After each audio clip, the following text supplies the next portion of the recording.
professor titular do Departamento de Física da UFMG, possui graduação, bacharelado em Física pela Universidade de São Paulo, mestrado em Física pela Universidade Federal de Minas Gerais e doutorado em Física pela Universidade de Nova York. Tem experiência nas áreas de Física da matéria condensada e Biofísica, com ênfase em propriedades ópticas e espectroscópicas da matéria condensada e propriedades mecânicas de biomoléculas únicas e células vivas, utilizando as técnicas experimentais de videomicroscopia, microscopia de desfocalização, pinças ópticas e espalhamento quase elástico da luz.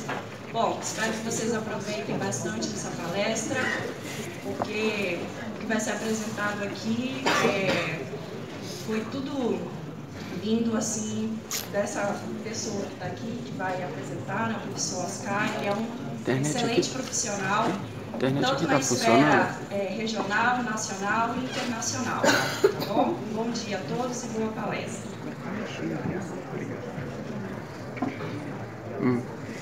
Paula, muito obrigado pela apresentação. É muito bom estar entre amigos. É a primeira vez que eu venho aqui ao Cefet e para mim é um motivo de muito orgulho estar aqui, porque essa é uma instituição que tem uma tradição e ensino espetacular e com um impacto muito grande, tanto para a ciência em Minas Gerais, engenharia, quanto para o Brasil. Só para vocês terem uma ideia da minha experiência pessoal, daí vocês podem extrapolar a estatística de como que vocês são importantes. Eu tive 3 estudantes de doutorado que formaram aqui no curso técnico desse Cefet. 2 deles são professores no Departamento de Física aqui da UFMG e o outro é professor do Instituto de Física da UFRJ. E uma das coisas que eu vou apresentar aqui é uma parceria que nós temos com uma empresa fantástica de tecnologia aqui de Belo Horizonte, que chama eVision, que está no BHTech. O proprietário, o Luiz Fernando Etrusco, também fez o curso de eletrônica aqui no Cefet. Então, vocês vejam que vocês são muito importantes. Então, por favor, capriche aí no curso. Hein? E parabéns aos professores pelo excelente ensino que vocês têm ministrado para esses alunos e tal. Então, a minha tarefa hoje aqui é muito difícil. Peço desculpa para vocês se eu não conseguir transmitir tudo que eu gostaria. Eu vou falar basicamente de algumas técnicas ópticas aplicadas à biologia e biodiagnósticos. Eu acho que para vocês isso pode ser uma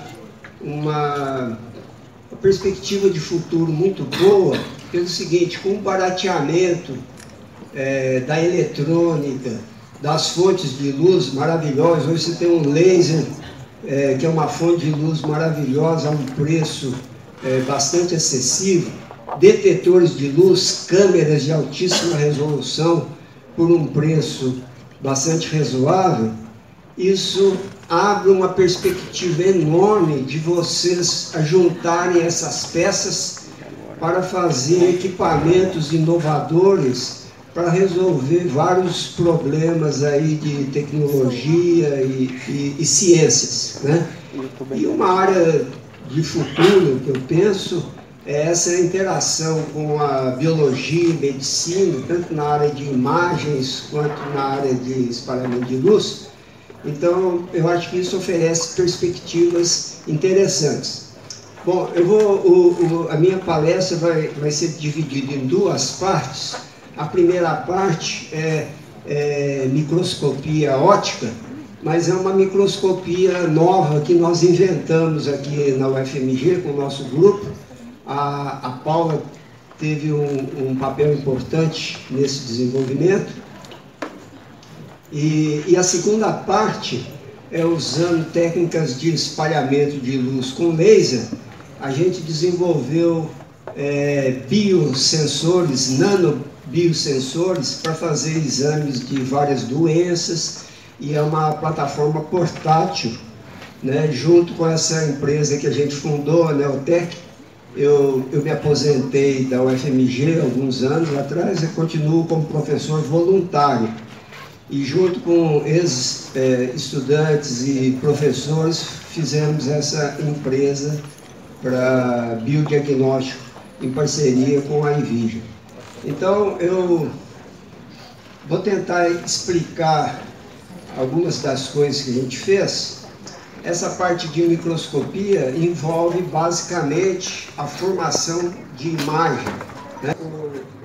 Nesse artigo aqui, que é a primeira autora, que a gente conseguiu um resultado muito interessante, e isso foi destaque imediatamente quando a gente publicou numa revista de tecnologia bastante importante nos Estados Unidos, que é esse, que é o MIT Technology Review, que deu um parecer muito favorável para a gente, uma divulgação boa. Bom,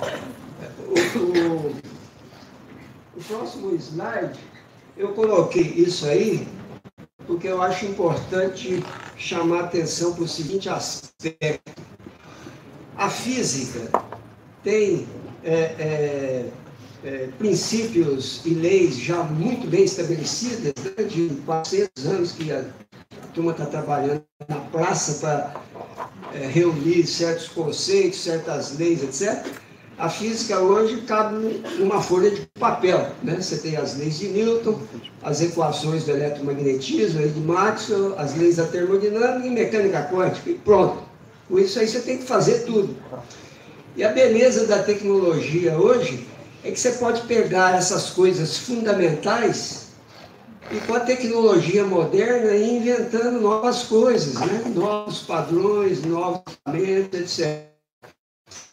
Essa microscopia de desfocalização, que é o que eu estou mencionando como nossa invenção, ela é baseada na difração de Fresnel, que fez 200 anos, essa teoria, em 2015. Por isso que a Organização Internacional de Física decretou o ano de 2015 como o Ano Internacional da Luz, em celebração à teoria de Fresnel. E eu fiquei muito feliz que aí eu fui convidado para dar muitas palestras aí no Brasil, justamente porque nós pegamos uma teoria de 200 anos e conseguimos fazer alguma coisa inovador com essa teoria, tá? Que é o que eu vou mostrar para vocês hoje.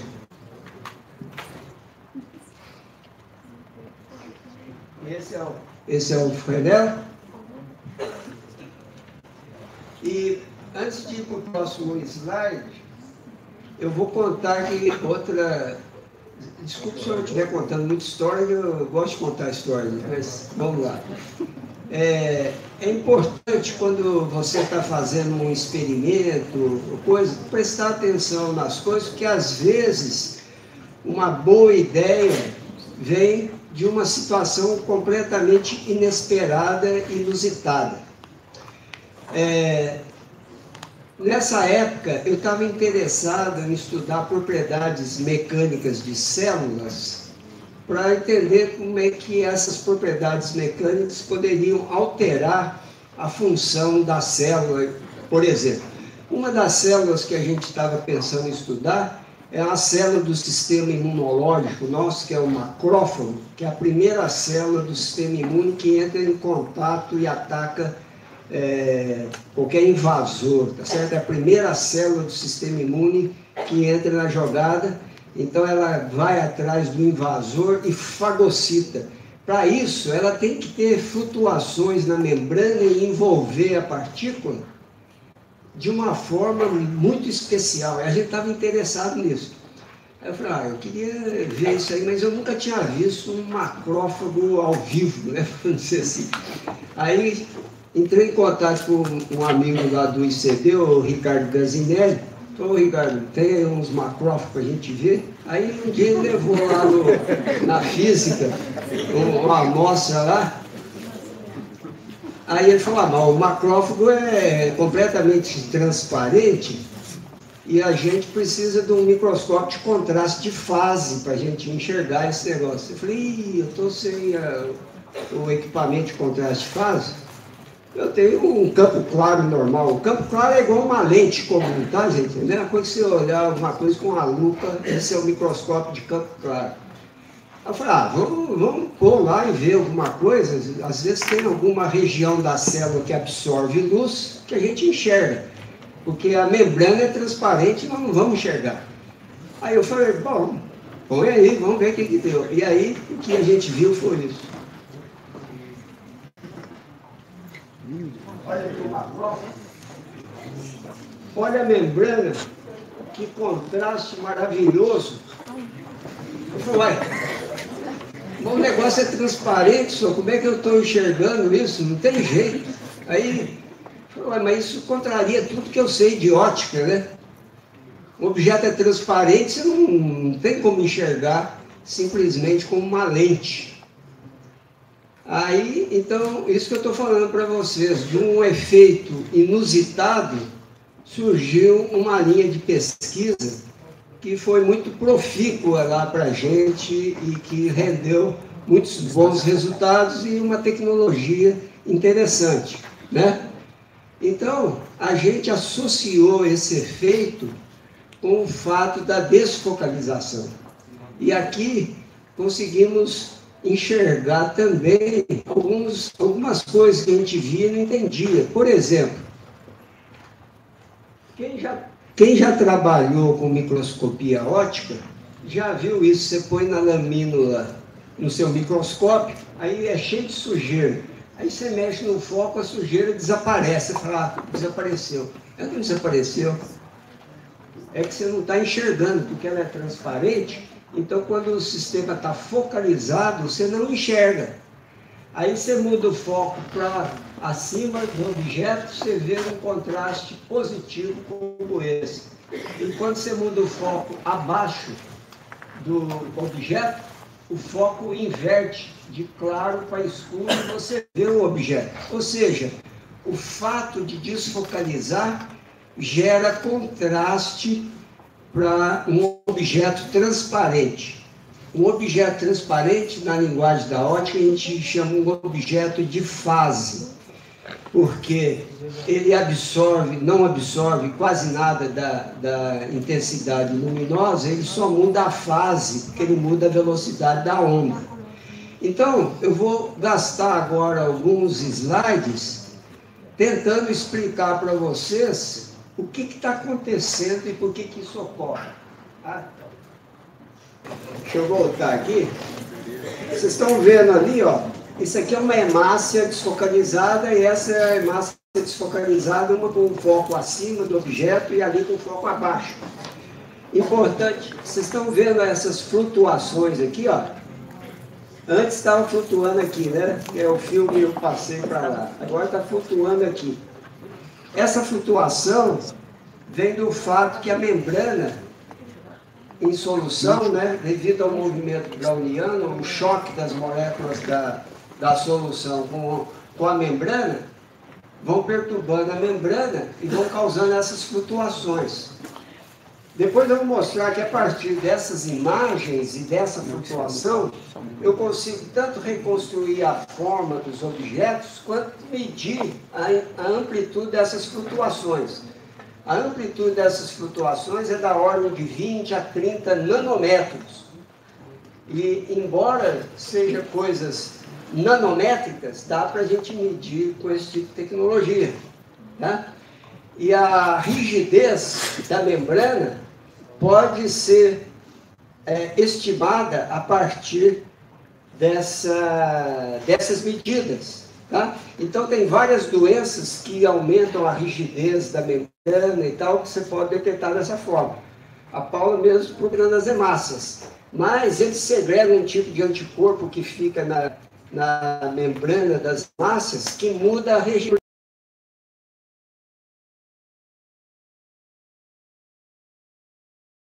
Detentou isso tudo medindo essas flutuações. Bom, eu eu resolvi, assim, tem aquela matemática que é a difração de Fresnel, a propagação de luz, etc. e tudo. Então, eu estou me colocando aqui ao desafio de arrancar toda essa matemática, tirar tudo e tentar explicar o fenômeno com argumentos físicos. Tá? Então, vamos ver se eu consigo o meu objetivo. Bom, primeira coisa importante é o seguinte: a luz é uma onda eletromagnética, tá? É um campo elétrico e campo magnético perpendiculares e a direção de propagação é perpendicular a esse plano. Então ele está flutuando, o campo elétrico gera campo magnético gera campo elétrico e eles vão andando, né? Normalmente os detetores de luz, tipo câmeras e tal, eles são mais sensíveis ao campo elétrico, tá? Então é por isso que normalmente a gente representa a luz só pelo campo elétrico, tá? Então aqui está uma representação do campo elétrico da luz. A amplitude, esse é zero. Você está vendo que tem um vetorzinho aqui? Porque a luz, o campo elétrico é um vetor, ele tem direção. A gente chama isso polarização, tá? Então, dependendo dessa direção, você tem polarizações diferentes. Tem muitas tecnologias que se valem justamente das mudanças de polarização para você ver um efeito. Um deles é todos esses detetores e painéis de cristais líquidos, televisão de cristal líquido, que é baseado via campo elétrico. Você muda a birrefringência do meio, então você muda essa polarização. Então você está entre polarizadores cruzados, só passa uma polarização, mas aí você muda um pouquinho e isso passa, né? Então tem toda um ramo da ótica que usa esse parâmetro polarização para fazer um punhado de coisa, né? O mais importante é esses displays de cristal líquido.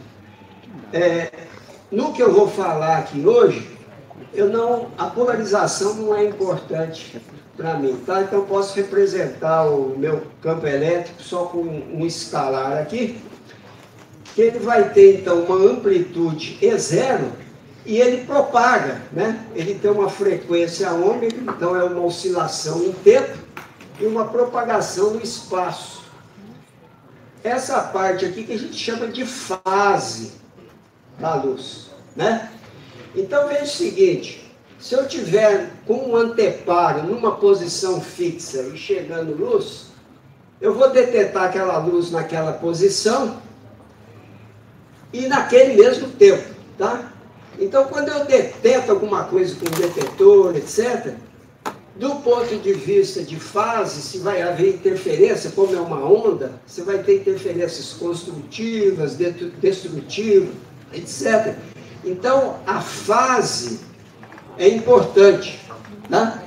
Mas quando eu estou detectando numa certa posição no tempo e no espaço ali, o que interessa para saber se vai ter interferência construtiva ou destrutiva é o caminho que essas ondas percorreram. Então, a diferença de caminho óptico é que vai dar a diferença de fase, tá? Então, aqui nós temos uma onda, aqui é a frente de onda, vamos dizer que aqui é uma onda plana, que ela está se propagando assim. A distância entre dois máximos no espaço, eu estou chamando aqui de lambda, que é o comprimento de onda, e a onda está propagando para cá. Esse vetor K, que a gente chama de vetor de onda, tá? Eu vou dar um significado físico para ele daqui a pouco. E essa é a frequência angular, isso aqui T é o período, tá? Esse lambda é esse comprimento de onda, e para a luz visível, esse comprimento de onda é entre 400, da ordem de 400 até 700 nanômetros no visível, tá?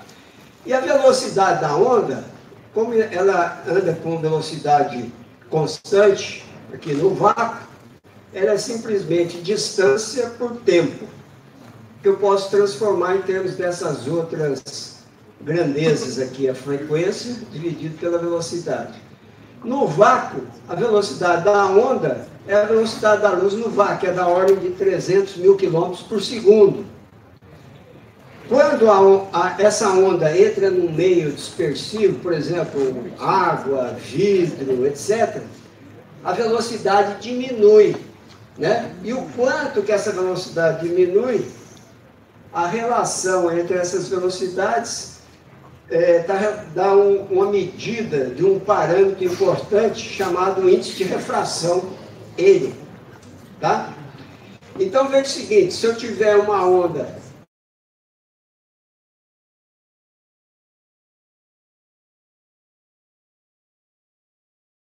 apagando no líquido, tá? Do ponto de vista da fase, a fase vai mudar quanto? O tanto real que ela andou, vezes esse índice de refração. Isso vai me dar a fase, isso chama caminho óptico. Então, o índice de refração vezes o caminho, a gente chama de caminho óptico. Só para ir adiantando as definições aqui. Bom, então eu vou dar para vocês, isso aqui parece bobagem, mas eu levei anos para entender isso, por incrível que pareça. A lente, como é que ela funciona? A gente tem, vocês vão aprender aí agora no 2º grau, a ótica geométrica, né? E uma equação fundamental da ótica geométrica é essa aqui, né? Você tem uma lente convergente, por exemplo, e com distância focal f, né? Você põe o objeto aqui a uma distância p, você tem a imagem conjugada a uma distância p', dado por essa equação, tá? Isso aqui é a ótica geométrica. A ótica geométrica não te fala absolutamente nada se você estiver fora da situação de conjugação. Vamos dizer que seu anteparo, onde você está detectando a imagem, em vez de estar aqui, está aqui. Você vai ver aquela imagem desfocalizada. Mas a ótica geométrica não te fala nada sobre isso, né? Mas, se a gente for na interpretação ondulatória, a gente vai entender o que está acontecendo. Por exemplo,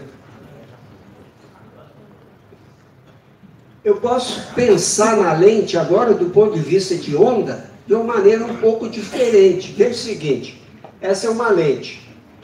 A lente ela é construída de tal forma que ela é mais gordinha aqui no meio e mais fininha aqui. E o vidro tem um índice de refração N.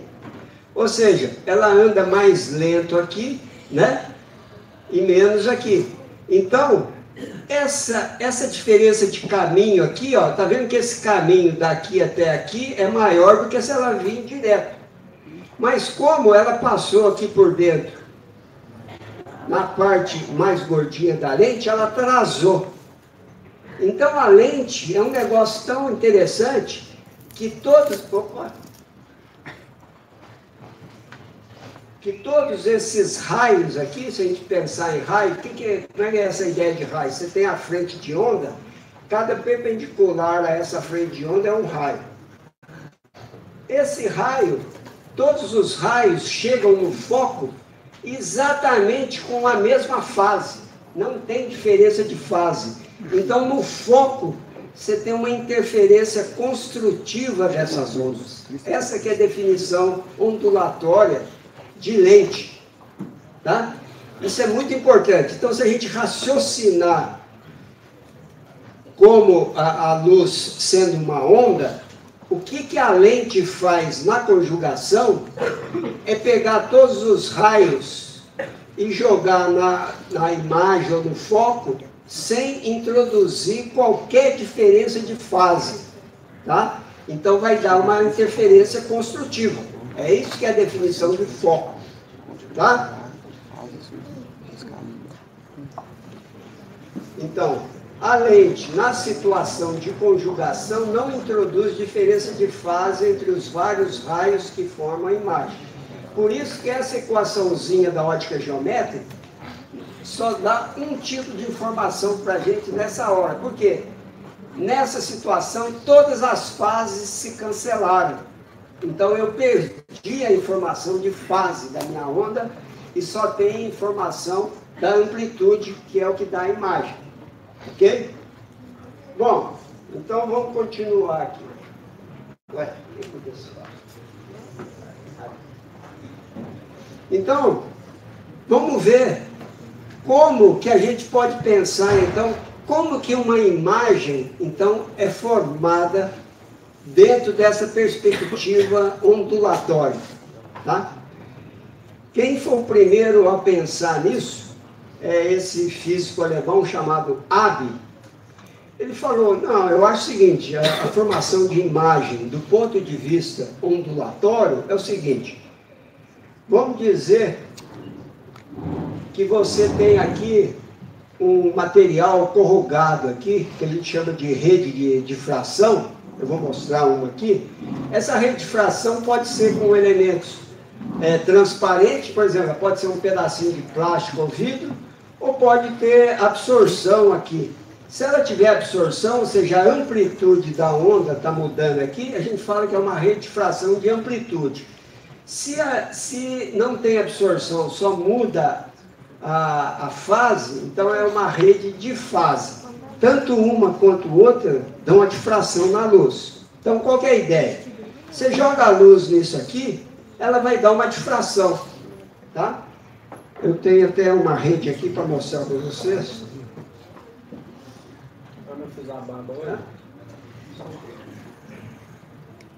Essa aqui é uma rede de difração de fase. Ela é transparente. E eu vou pegar o laser pointer aqui.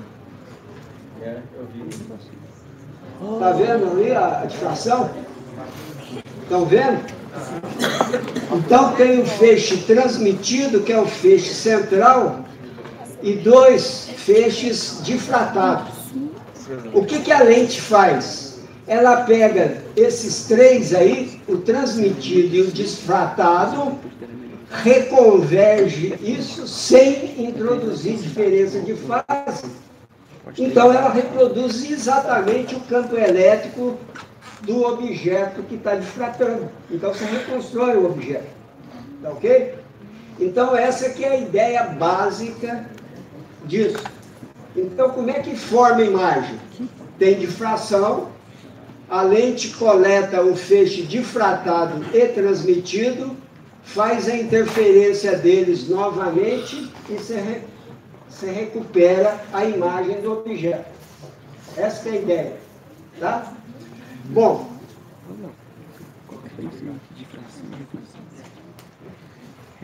a partir disso você pode entender a maioria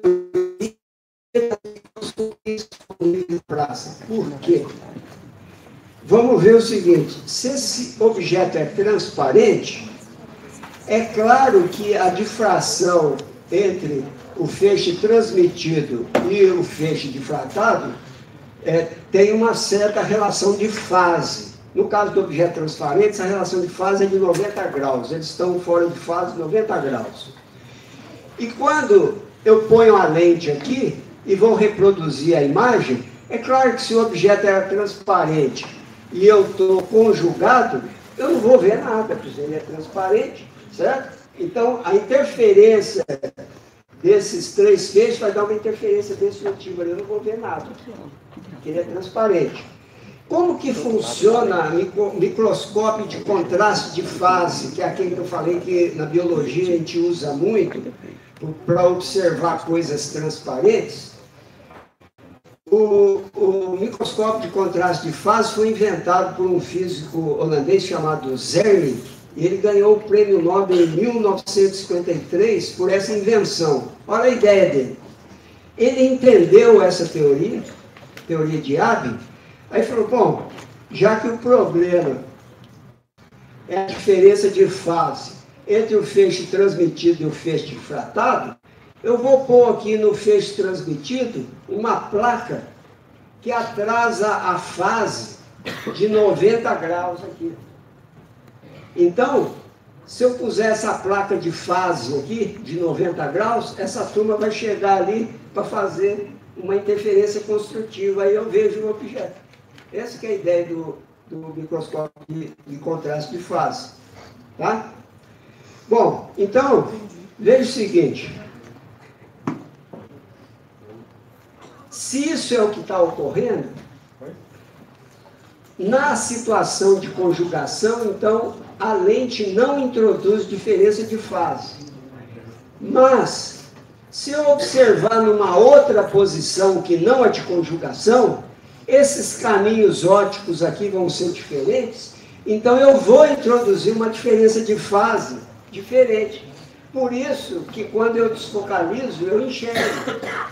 Porque eu introduzo diferenças de fase que geram contraste. Tá?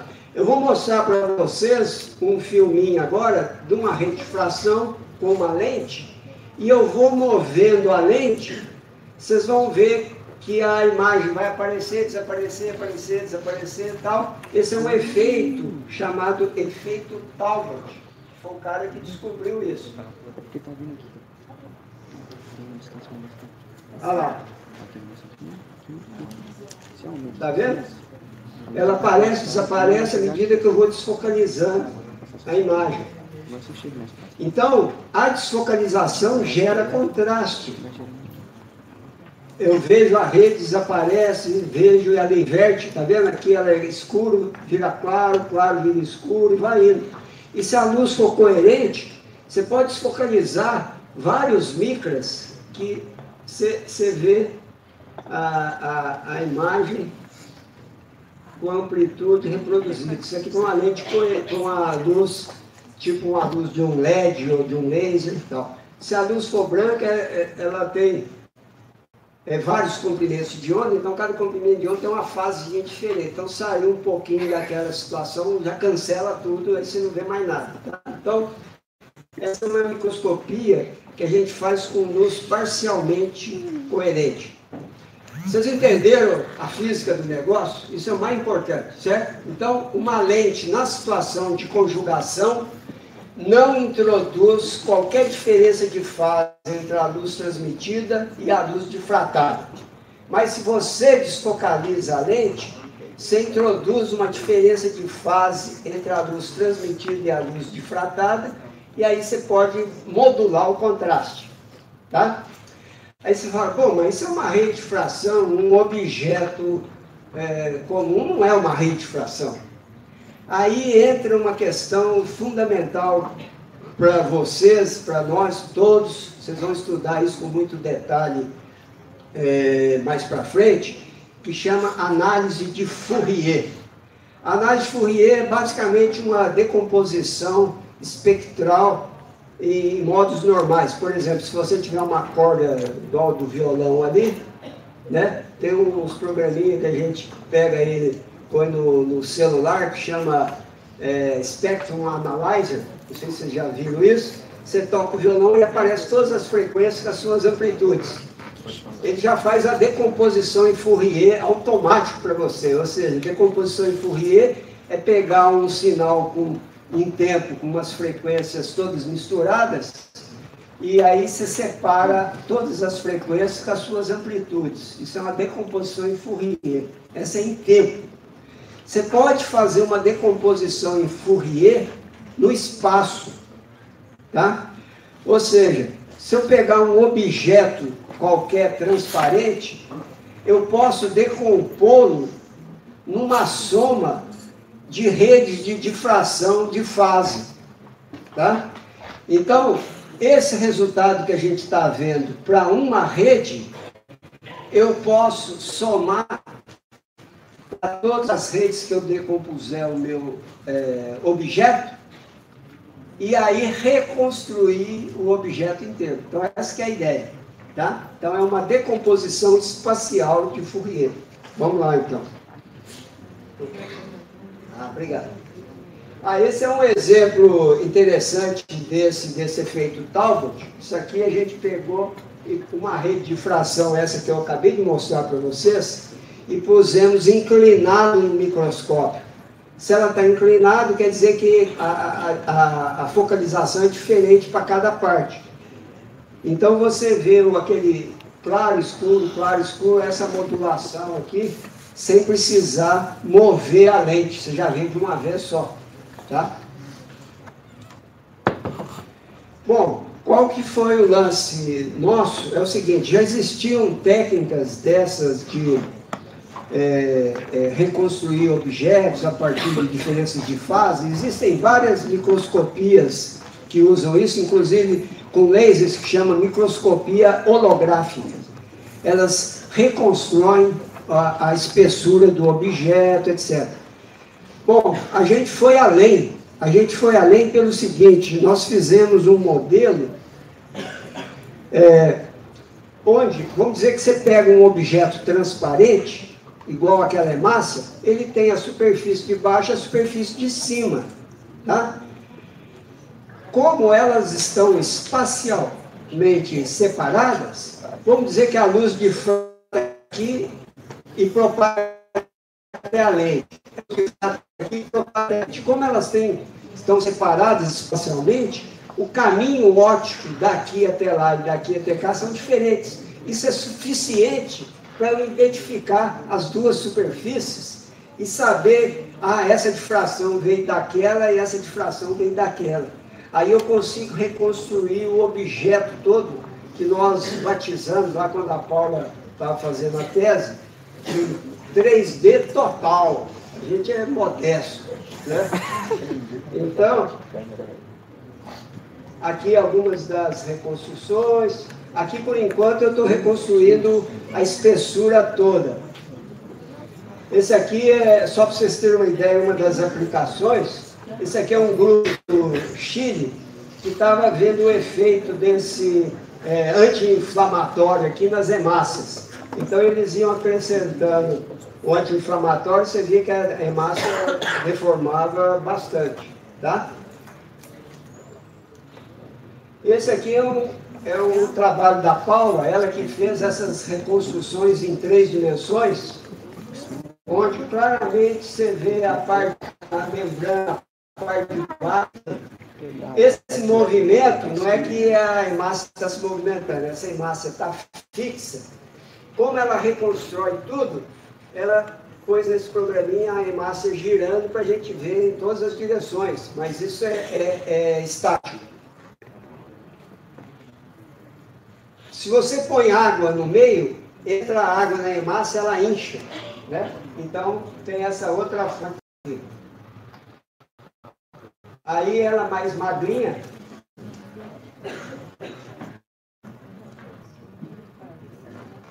E aí, dá para tirar todas as informações que você precisa. Volume, área, tamanho, índice de refração, etc. O índice de refração aqui é importante porque dá uma ideia de quanto de globina tem dentro da hemácia. Esse aqui, esse aqui foi um caso que um estudante foi lá aprender como é que usava a tecnologia. O estudante que ia lá tirava o seu próprio sanguinho para pôr lá. Né? Paulo tirou muito sangue, eu tirei muito sangue, a turma lá toda e tal. E esse aluno pôs o sanguinho dele e nós levamos um susto, porque a gente nunca tinha visto uma hemácia desse tipo. Ele tinha uma deficiência genética aí que depois ele foi cuidar.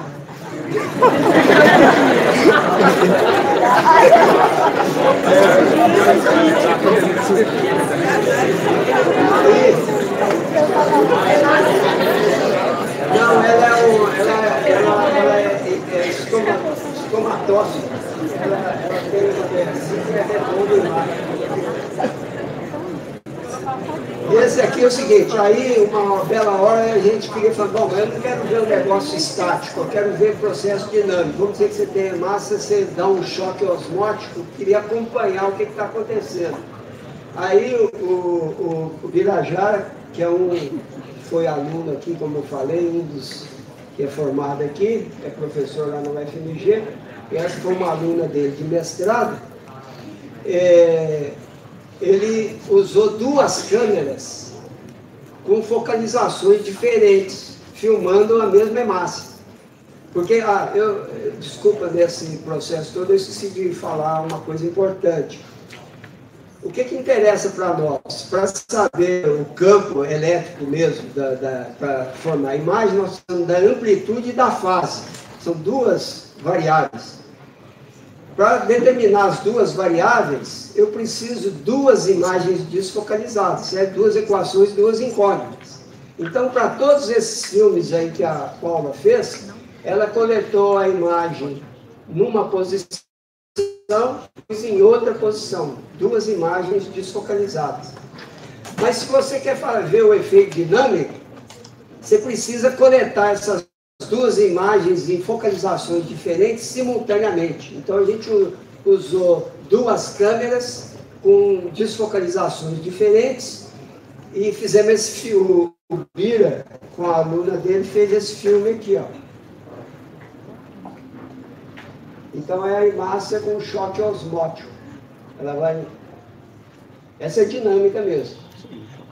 Aí ela dá uma inchada, depois dá uma estourada, e aí volta depois a essa posição. Então é possível você fazer filmes com essa tecnologia também.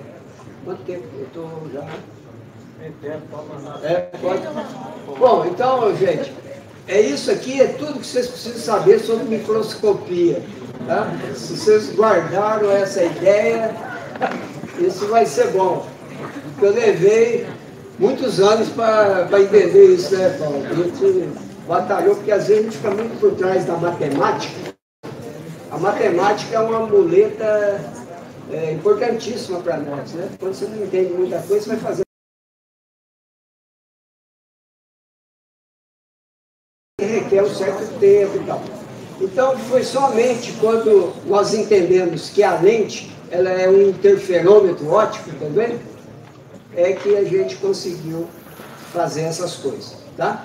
Então, essa é uma parte dessa invenção nossa. Pois não. Por exemplo, vocês observaram uma hemácia. Como é que vocês fazem para manter ela parada? Então, aqueles primeiros filmes que ela fez, você tem a lamina no microscópio, um pocinho ali, então ela tira uma gotinha de sangue, dilui, não pode ser muito coisa, e põe na amostra. Aquela hemácia sedimenta e encosta no vidro embaixo e fica paradinha lá. Por isso que a membrana de baixo ela é mais deformada que a de cima. Tá? Daquelas flutuações que eu mostrei lá, a gente pode tirar as flutuações de cada membrana também. E dá para tirar qual que é a energia elástica envolvida na adesão ao substrato também. E dá para ver que embaixo ela está mais aderida do que em cima. Então dá para tirar muita informação. Tá? Bom, então agora vou para outro assunto, mas também ligado à área de biodiagnóstico. Tá? Isso é uma tecnologia que nós desenvolvemos também. E essa tem patente que a gente já foi aprovada a primeira etapa. E a ideia aqui é o seguinte. Acho que eu posso ir para frente. Essa é a equipe dessa nossa firma aí, que nós estamos tentando. Por enquanto, a firma só deu prejuízo, mas uma hora a gente chega lá. Junto com o pessoal da Invent Vírus, que eu te falei, que o proprietário fez eletrônico. Volta rapidinho só a imagem para ver o Luiz Orlando ali. Ali. Beleza. Aqui sou eu, Luiz Orlando é professor lá, especialista em nanomateriais e coisas assim. O Ari é da biologia. A Lívia foi ex-aluna e agora é sócia nessa firma. E a Bruna é formada em Química e está trabalhando junto com a gente lá também. Oscar, Oi. a Bruna ela fez, acho que, graduação e mestrado aqui no Cefet. Ah, é? Aí, ó, Cefet. Ah, é? Olha que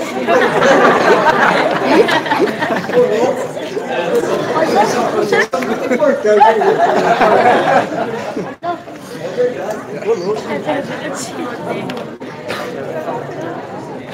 Tem a turma da... Bom, qual que é a ideia aqui? A ideia do espalhamento de luz, aqui é uma homenagem aqui ao meu orientador de mestrado. Você vê que já vai tempo aqui na minha tese de mestrado.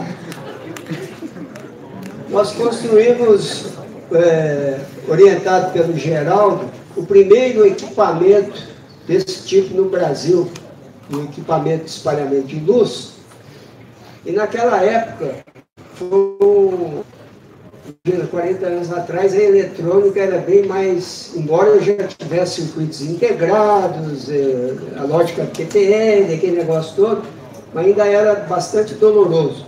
A única coisa que eu lembro da minha tese de mestrado é que eu fiz 12 mil furos e 8 mil soldas.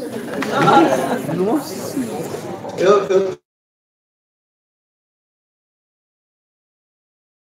Então construímos esse equipamento de processamento TTL rápido, de sinais, etc. E tal. E fui orientado pelo Geraldo.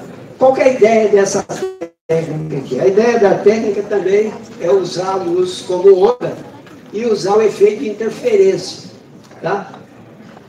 Vamos pegar como primeiro objetivo, vamos dizer que você tem uma solução de partículas e você quer medir, por exemplo, o tamanho dessas partículas. Né? Vamos dizer que são essas aqui as partículas. Você joga um laser aqui, ó. Essa partícula aqui vai espalhar a luz em todas as direções, essa outra também vai espalhar a luz em todas as direções, mas vamos dizer que você põe o detetor aqui. A luz que vem dessa partícula até o detetor, mais a luz dessa partícula até o detetor, vai dar uma certa interferência, pode ser positiva, destrutiva, não sei. Tá? E vai dar um certo padrão de intensidade aqui. Se essas partículas se moverem... Opa! Se essas partículas se moverem, vai mudar um pouquinho a diferença de fase entre elas. Então a luz que estava com o máximo pode ir para mínimo, pode flutuar. A luz vai flutuar. Tá? Então, se a gente registrar esse padrão, você vai ter um padrão de luz que acende, apaga e tal e coisa. Por exemplo, você pegar um laser e passar num copo de leite, você vai ver, mas não leite, não, uma gotinha num copo d'água, porque é bem diluído. Você vai ver aquele feixe de laser forte, um negócio flutuando, por causa das partículas de gordura do leite. Tá? Então, se a gente analisar essas flutuações, tem toda uma teoria estatística por trás, graças ao Einstein, movimento browniano e tal, a gente consegue, dessas flutuações, tirar o tamanho da partícula. Tá? Então, aqui é uma matemáticazinha, aí está o Einstein e o Stokes aqui. Essa é uma expressãozinha para o coeficiente de difusão. Esse KT aqui, ó, é uma medida da energia térmica do meio. E aqui é 6 pi é a viscosidade, aqui é o raio da partícula.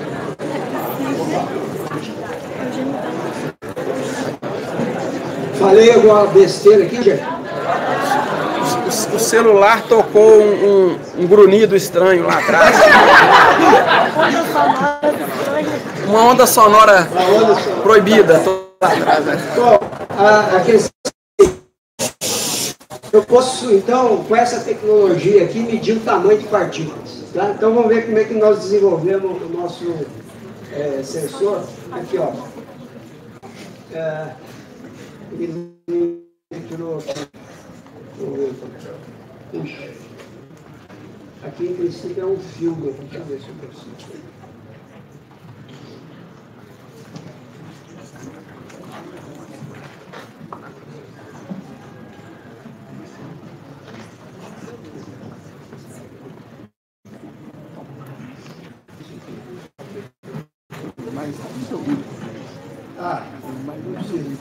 O negócio fica assim, ó.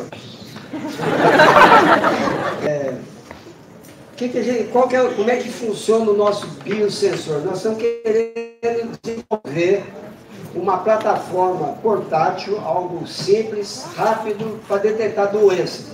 Tá? Então, qual foi a nossa estratégia? A nossa estratégia foi a seguinte. Pode ir um pouquinho mais para frente, mais para frente, mais para frente. Aí. Obrigado. A nossa estratégia foi o seguinte: nós desenvolvemos lá, com o Luiz Orlando era expert nisso, isso aqui são bastõezinhos de ouro mesmo, ouro purinho, na faixa de 50 nanômetros por uns 20 nanômetros de espessura. Por que ouro? Ouro é o seguinte, ouro é condutor. Quando a luz bate nele aqui, uma luz de um certo comprimento de onda, isso aqui funciona como uma anteninha. Então ele reirradia com uma violência muito grande. Então a seção de choque, que a gente chama de espalhamento, é altíssima. Então com um pouquinho desses nanotubos e com a luz certa, você tem um espalhamento de luz bastante grande, que facilita essa técnica nossa. Tá? Outra coisa é o seguinte, o fato de ser bastão, além de ter esse efeito de ressonância, essas flutuações que eu mencionei para vocês, pode ser tanto devido à translação do objeto, e se o objeto for assimétrico, igual esse bastão, além do centro de massa dele deslocar com translação, ele gira também. E na hora que ele gira, aquele efeito, aqui entra o lance da polarização da luz. Se a luz está com a polarização assim e o bastãozinho está assim, ele espalha a luz com uma certa intensidade. Se o bastãozinho está ao longo da direção do campo elétrico, ele espalha muito mais intensamente. Então, quando o bastãozinho gira, a intensidade de luz fica flutuando com a dinâmica relacionada a esse movimento de rotação. O movimento de translação, o tempo característico para a translação é proporcional ao raio da partícula. Agora, o de rotação, ele é proporcional ao comprimento maior ao cubo. Então, se você tiver comprimento, nesse caso da rotação, a gente vai ter muito mais habilidade em medir do que na translação, porque vai com o tamanho. A estratégia é pegar um bastãozinho desse, a gente faz esses polarizadores cruzados, só para ver a rotação, e aí a gente, vamos dizer que você quer detectar uma certa doença, você gruda no bastãozinho o antígeno para o anticorpo daquela doença que você quer detectar, tá? Então a gente prepara o bastãozinho com o antígeno e mede esse tempo de rotação dele. Aí você põe lá a amostra, o analita, uma gota de sangue, um soro, etc. Se o anticorpo correspondente àquele antígeno tiver na solução, o anticorpo vai grudar no bastãozinho. A hora que ele gruda no bastãozinho, ele aumenta o tamanho do bastãozinho, aí a gente mede. Tá? Então ele é bem sensível, a gente mede tamanho com precisão nanométrica. Então, inclusive, além de saber que o anticorpo ligou, dá para saber qual que é a massa desse anticorpo. Então tem algumas vantagens nessa estratégia aí. Então essa que é a ideia. Eu não sei porque antes eu tinha feito o ouro dourado, nesse novo PowerPoint ele ficou roxo, não sei o que aconteceu. Então aqui o bastãozinho, a gente funcionaliza, põe o ligante e ele aumenta de tamanho, aí a gente mede. Então essa que é a ideia. Está vendo a rotação quando ele é menor e a rotação quando ele é maior? Aqui é muito mais lento do que aqui. Esse tempo característico que a gente mede com essa tecnologia. Tá? Então, se ligou ou não ligou, a gente fica sabendo. Então, esse aqui é o nosso primeiro equipamentinho. Você já é em tamanho real, ele é mais ou menos do tamanho do celular. Então, o equipamentinho aqui, você põe as amostras aqui, tem 4 pocinhos aqui, e ele é todo controlado via celular, e aí já te dá a resposta se positivo ou negativo, etc. Aqui é as características, né? Está ruim a imagem aí, mas a ideia é essa, tem os pocinhos, você pinga lá, o comando negócio de celular. Aqui está muito ruim, mas em princípio tem a doença ou não tem a doença. Tá? Então a gente fez alguns casos, por exemplo, detectamos a toxina A de estafilococcus, importante para alimento, etc. Aqui é o bastão sem nada, ele media 60 nanômetros. Deixa eu ter aqui, não quero sair também. Aqui os ligantes foi aumentando, quando a toxina ele foi lá para 80 e tantos nanômetros, ele detecta. Tá? Esse aqui é a ligação dessa albumina de soro bovino no ROD. É importante fazer esse estudo, porque sempre em soro você vai ter isso. Né? Aqui é não precisa entrar nessa questão de operatividade, etc., mas dá para você determinar um parâmetro importante que chama constante de dissociação. Constante de dissociação é quando metade dos negócios já estão ligados para a concentração. Então, quando você vai fazer um exame, se você tem a massa molecular do que ligou, se você tem a constante de dissociação do que ligou, já te dá uma precisão muito maior nesse exame. Né? Então, você tem mais precisão. Aqui nós fizemos também para a anaplasmose bovina, que é uma doença importante. Bom, nós estamos indo tudo para a área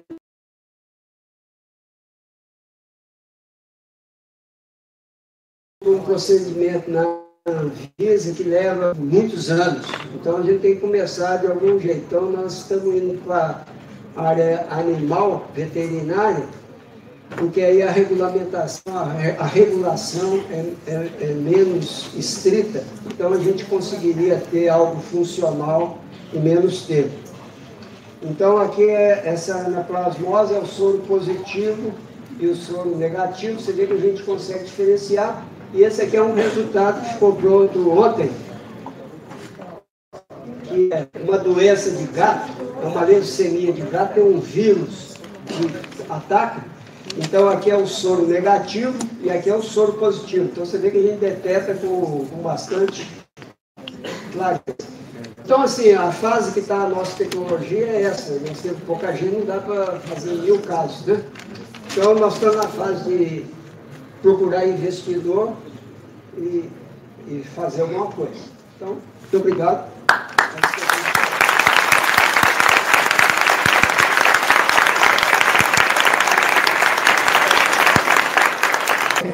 Então agora, o músico Oscar conosco.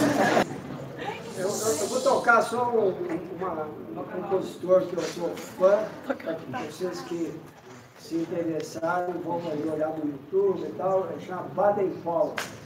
O Baden-Powell é a síntese do violão brasileiro. Ele pegou tudo que foi feito em violão e fez uma música, na minha opinião, maravilhosa. Então tem uma série dele que chama Os Afro-Sambas, de Baden-Powell e Vinícius de Moraes, consideram uma obra-prima da música brasileira. Então eu vou tocar um pupurri dos Afro-Sambas, tá? Só para encerrar.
Música